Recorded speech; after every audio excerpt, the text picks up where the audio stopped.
you know, we don't live that long, right? And we're really complicated. And it's not easy to learn how to be a person.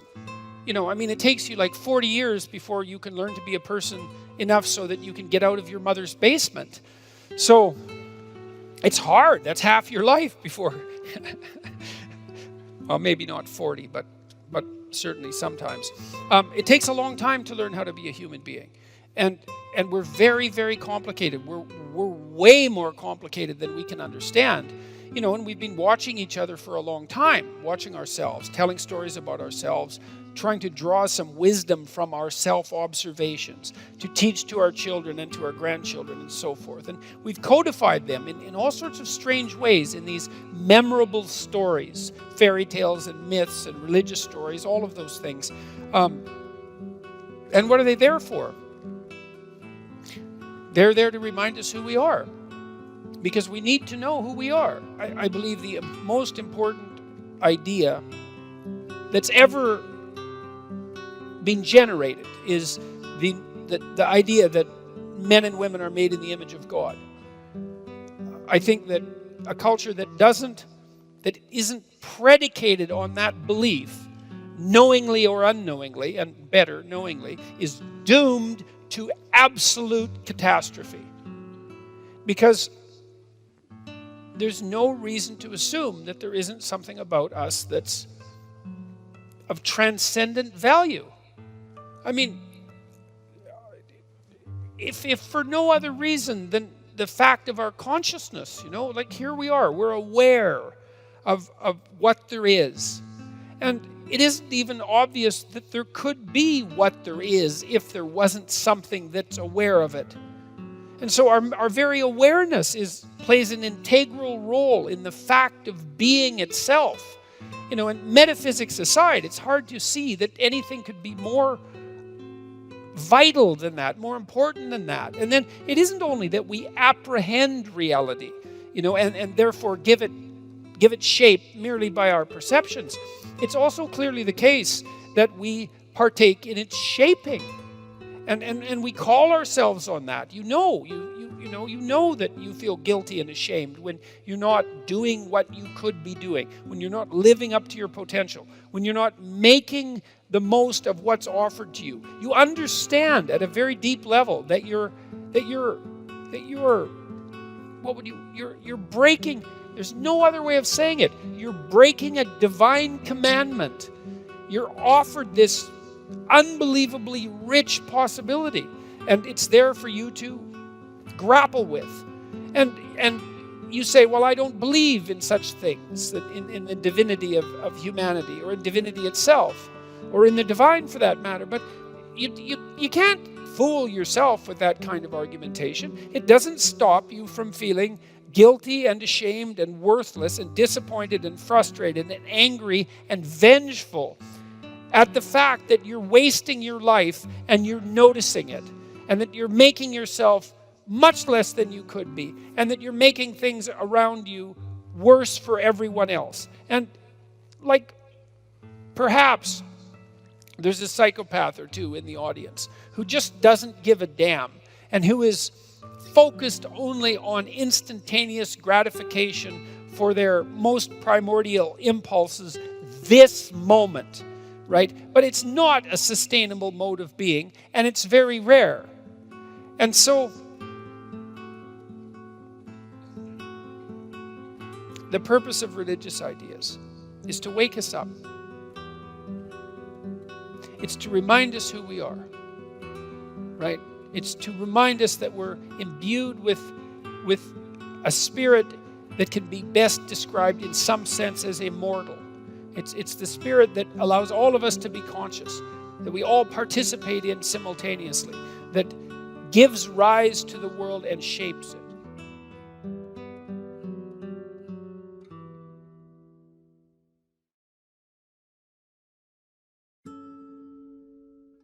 In order to have any positive meaning in your life, you have to have identified a goal, and you have to be working towards it. And there is a technical reason for that. And the technical reason, as far as I can tell, is that the circuitry that produces the kind of positive emotion that people really like is only activated when you notice that you're when you're proceeding towards a goal that you value.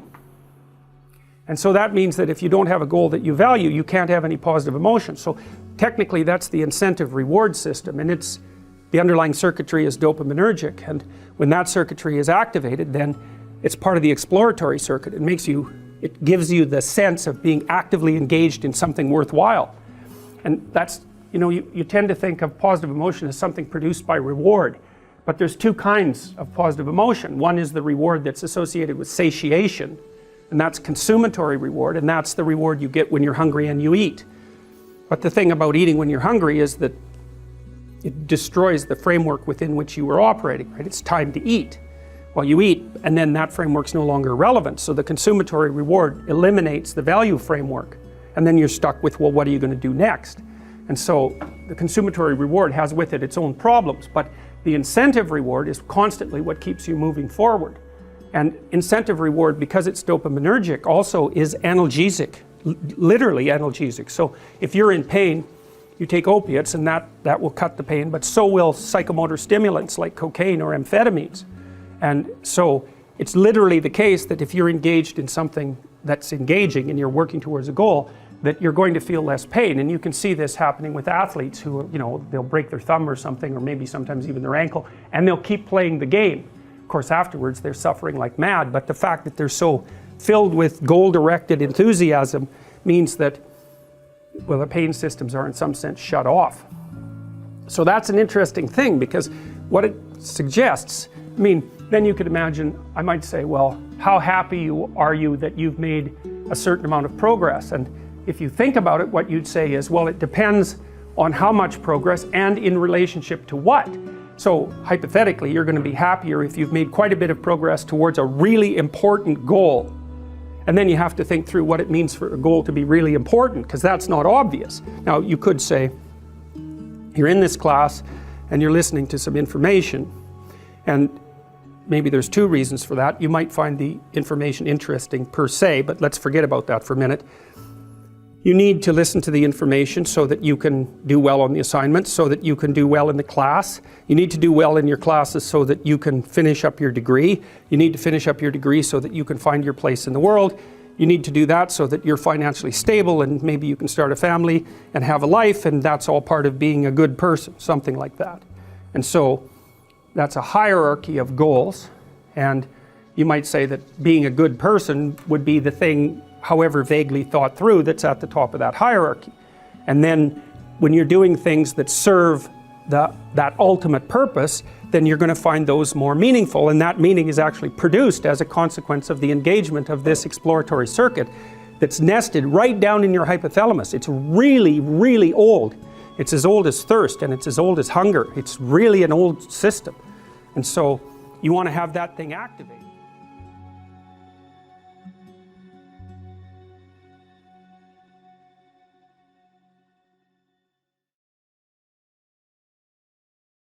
You speak frequently in your lectures about, I guess, the war between good and evil, or the struggle of life really is a struggle between good and evil being at the core of a conscious, lived existence. And I guess on that note,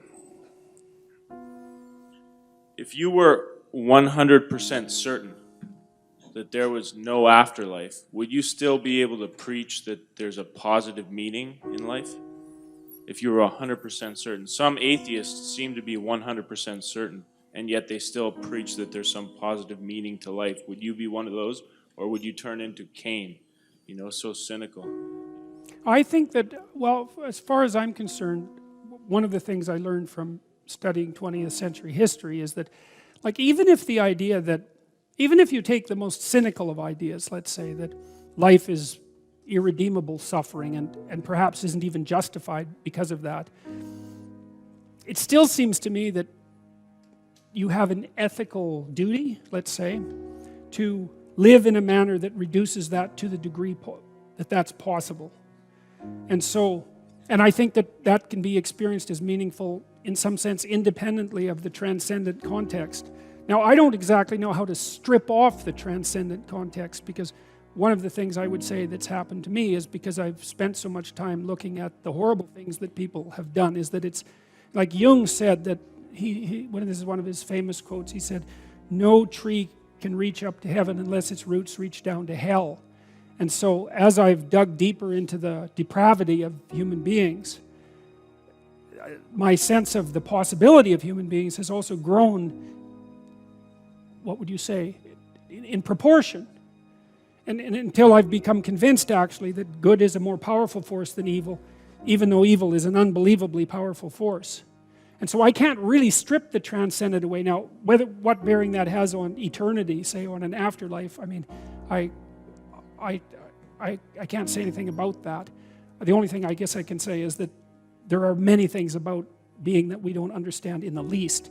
And we don't understand the nature of consciousness or the nature of time. So I wouldn't despair about that, but yes, I think that life can still be meaningful without there being a necessity of an afterlife.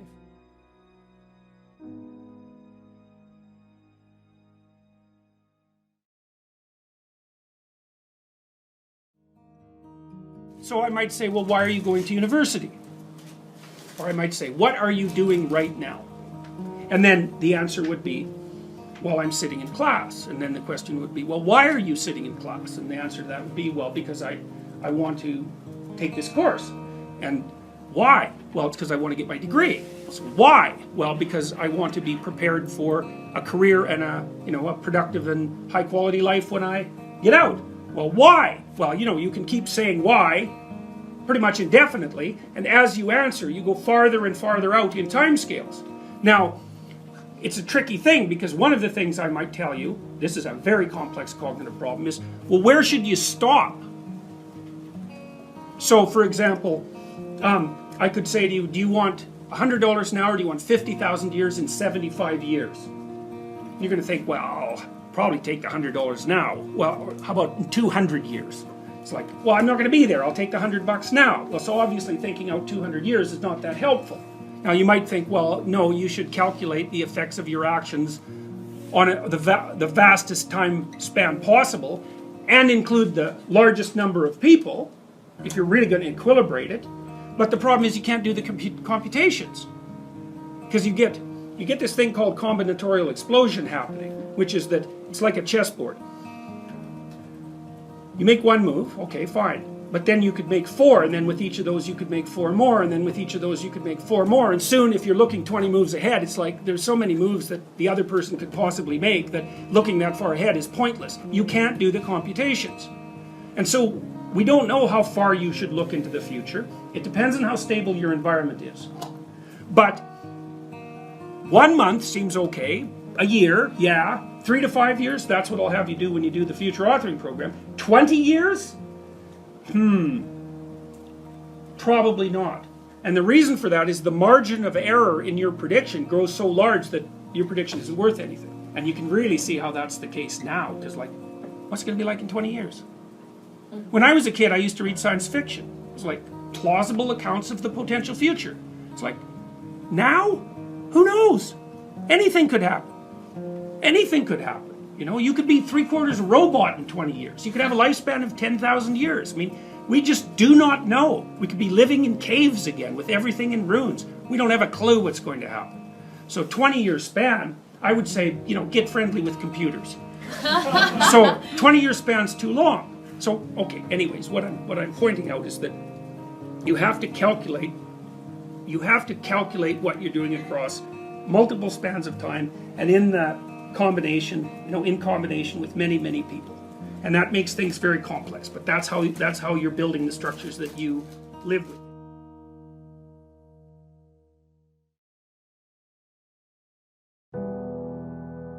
There's this thing that exists, this multi-headed snake, and it's got this infinity problem. It's everywhere. That's that little circle down there. And the problem is, well, what do you do with it? You cut off one head, 7 more grow. That's the eternal problem of life. And the problem is, there is the category of problems in life, and it ain't going anywhere. And so the question is, can you deal with the whole category at the same time? That's the thing. That's how to be in the world, is to deal with that category all at the same time. And so how did human beings, what did they come up with as a solution? And that's so cool too, because the solution they come up with not only was the heroism that allows you to approach what you're terrified by and what you find offensive and to learn from it, but also the idea of sacrifice, and that was played out by cultures everywhere, including human sacrifice. And you think, what the hell was up with those crazy bastards so long ago? They were sacrificing to gods all the time. What kind of clueless behavior was that? Burn something and please God. Burn something valuable and please God. It's like, what was with them? What were they thinking? Well, they weren't stupid, those people. If they were stupid, we wouldn't be here. They were not stupid, and believe me, they lived under a lot harsher conditions than we do. So those were some tough people, man. You know, back then you'd last about 15 minutes, and so you don't want to be thinking of your ancestors as stupid. Like, there's no real evidence that we're much different cognitively than we were 150,000 years ago. So anyways, sacrifice, what does that mean, sacrifice? Well, it's a discovery, man. It's the discovery of the future. It's like the future is actually the place where there is threat, and it's always going to be there. So what do? You make sacrifices in the present so that the future is better. Right. Everyone does that. That's what you're doing right now. That's what you're doing here. That's what your parents are doing when they pay money to send you to university. They think, you can bargain with reality. It's amazing. You can bargain with reality. You can forestall gratification now, and it'll pay off at a place and time that doesn't even exist yet. It's like, who would have believed that? It's like, that's a miracle that that occurs. And it's not like people just figured that out overnight. You know, we were chimps, for Christ's sake. Like, how are we going to come up with an idea like that? Well, it's like, well, we thought about it for 7 million years. And, you know, we got to the point where we could kind of act it out. But we didn't know what we were doing. But it emerged as like a dream. So the terror of the future is a dream. And the solution to the terror, the dream of the terror of the future, is another dream. And it comes out in mythology and in fantasy and in drama, where you act out the sacrifice. And then it's a step on the way to full understanding. So we can say sacrifice now instead of doing it, you know, although we still do it. It's just not concretized like it used to be. We do it abstractly. And we all have faith that it will work, you know, and we also set up our society so that it'll work. And one thing about, you know, I'm not a fan of moral relativism for a variety of reasons, partly because I think it's an extreme form of cowardice. But anyways, apart from that, no. There's minimal ways that you can set up a society that will work. And so one of them is that the society has to be set up so that your sacrifices will pay off, or you won't work, and then the society will die. And so it has to make promises. People have to make promises to one another. And that's what money is. Money is a promise that your sacrifice will pay off in the future. That's what money is.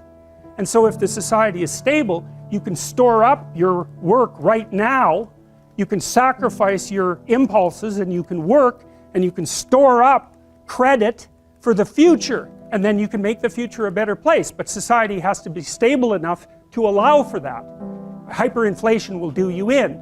So the promise that's implicit in the currency is the promise that what you're doing now will pay off in the future. And if people don't have that promise, then, well, we know what they do. Because in gangs, for example, in say gangs in North America, the time horizon of the gang members shrinks rapidly because they don't really expect to be alive much past 21. And so they get really impulsive and violent, and like, why the hell not? That's what you do when the future doesn't matter, when it's not real. You default back to living in the moment, and you take what you can get right now. And no wonder, because you don't know if you're going to be around in a year. And you get whatever you can while you can bloody well get it. And that's like anarchy, that state. And so you don't want to live in, some people like to live in that state because they're really wired for that, you know. And so they're much more comfortable in those conditions. They're kind of like warrior types, I would say, in some sense. But, you know, for most people, that's just, well, that stress will just do you in, you know, the stress of a life like that.